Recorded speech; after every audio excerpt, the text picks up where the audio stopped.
Ce n'est pas un hasard, c'est toute une leçon pour découvrir des aspects plus profonds de la nature.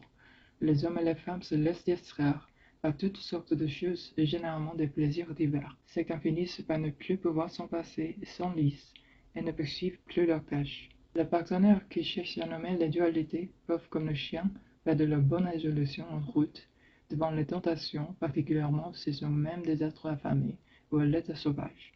Ils peuvent également perdre le souvenir de ce qu'ils étaient sur le point de faire. Ils peuvent enfin être tentés, attaqués par un élément issu de leur propre inconscient, qui souhaite s'imposer aux femmes pour les exploiter ou les séduire pour son propre plaisir, ou afin d'éviter la solitude de sa sœur. Cela prend des semaines, parfois des mois, avant de se remettre de ce genre de distraction. Dans mon avis, le chien retourne à toute vitesse à la case des sœurs, entend de nouveau leur nom et repart.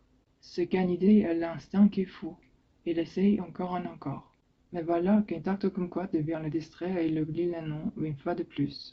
Il subit l'assaut d'une autre forme d'appétit qui vient le détourner de sa tâche, et même si son ventre est plein, l'âme n'a pas satisfaction.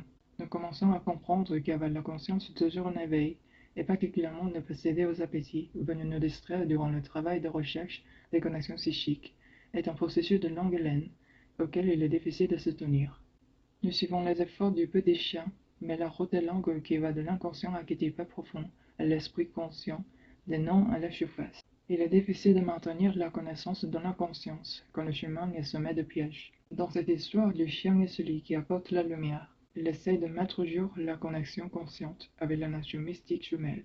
Régulièrement, quelque chose essaie d'empêcher cela, quelque chose qu'on ne voit pas, mais qui est indubitablement le peseur d'os et le confectionneur de tact. Aucun doute, c'est l'étranger noir, une autre version du prédateur naturel de la psyché, qui se pose à la conscience. Parce que cet opposant intervient naturellement dans la psyché de toutes les personnes, la psyché la plus saine est susceptible de perdre sa place. C'est le fait de nous souvenir de la tâche véritable, de nous la remettre en tête à la manière d'un mantra en quelque sorte, qui va nous amener à la conscience.